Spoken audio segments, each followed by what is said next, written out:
some people on my radio show to talk about Iceland and how things are going. Yeah. I think it should be Iceland should be an example for the rest of the world. It should be an example for places like Greece and Portugal and Ireland and those countries. They should be really saying, let's get out of here. But there's always a ruling elite that's involved in those countries that don't want to give up what they have, and that's the trick. The people that are on high keep buying off the people that are down the line, and that's the game. That's the way it's played. Sure. So you give up your freedom as a result of it. Yes, and going to Perkins and that the template that they use to go into countries and buy off or compromise the decision makers, exactly what you're saying. Exactly. And they compromise. And all the way down the line to the masses of people now in terms of the housing debacle in the United States. Sure. Has not the historic ratio of gold to silver been at 12 to 15 to 1? What is your view that because the current ratio of gold and silver is 50 to 1, can this ratio revert to more historic levels? And does that mean that silver will exponentially be a better purchase possibly than gold? You know, I'm not as clear on that as some people are. Silver, I look at gold as being the number one money that nature made, and silver is the number two money that nature made. There's something like 55 years of above ground gold. It's always there. There's something like 5 or 6 years or something like that of above ground silver. And then if you go to copper and things like that that are less monetary metals, copper is almost, it's kind of a monetary metal at times. There's only 6 months or so.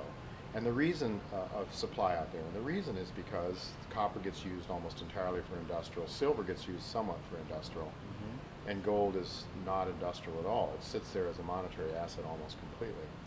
And I think in times of when you have a credit deflation or a credit deleveraging, which I think we're going through, I think gold can fare better than silver, generally speaking. However, if the masses decide they need silver for underground economic purposes, if the government doesn't allow you, because the government right now doesn't allow us to use gold and silver as money. It taxes gold and silver, and it's and they have the and they just made it illegal to use it. So you can't use gold and silver as money, but underground, if people have to and they become desperate, they'll use. So if silver really evolves into a metal that people want to use for barter and for just to survive, then I think silver could rise much more dramatically than gold. Also, I think that there's a much bigger short position on silver than there is on gold. In gold, there's plenty of gold in the banks, in the central banks. The central banks don't want to let go of it anymore, and in fact, they're starting to increase their holdings of gold, whereas they were decreasing them overall. And so, but I think that, but there is gold out there. So at some price, there's gold available. And silver, there's no big, the central banks don't own silver. There's probably some big investors. Sprott comes to mind that own a lot of silver. And some people think that silver could just absolutely go berserk because of this huge shortage. The paper market in both gold and silver is much bigger than the physical amount. So if people really started to demand delivery of their silver, we could see a price that could go maybe hundreds of dollars even. It's very possible, and we could see that ratio come back to normalcy. Why it isn't normal now, I think, I'm not quite sure about that, but my hunch is part of it has to do with this need to go to the number one money, which is gold, as the safest haven because of this deleveraging factor. Okay. Do you see the powers that be, such as the Bilderbergers, advocating to go into Iran this year? They're already in Syria with their agents. And if they go into Iran, is this the tipping point where silver and gold could rise in value dramatically, going to the consensus that gold and silver is being manipulated to a certain degree? But it's almost that Happy Days analogy of the elite jumping the shark.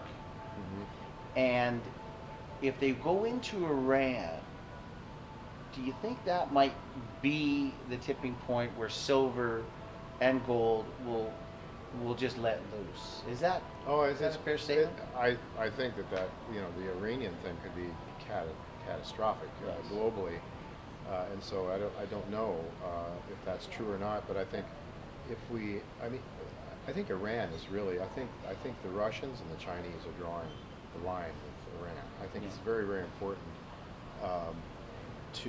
and I think also Turkey is very important now too. I was hearing somebody talk about the need to run some excess gas and oil through Turkey from Israel. Israel's going to have a lot of extra gas production apparently.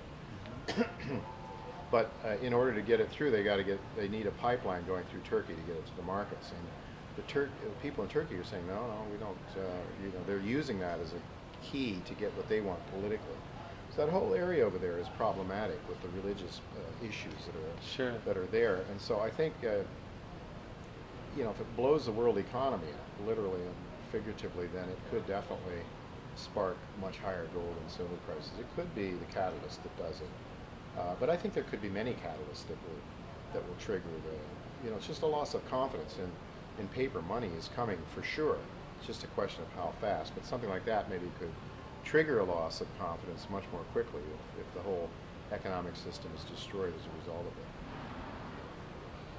of it. Mr. Taylor, being one of the leading lights of taking truth as the authority and not authority as the truth, we really thank you for coming to Vancouver and allowing us to interview you. It's really been a pleasure, sir. My pleasure. My pleasure to be with you. Thank you for having me.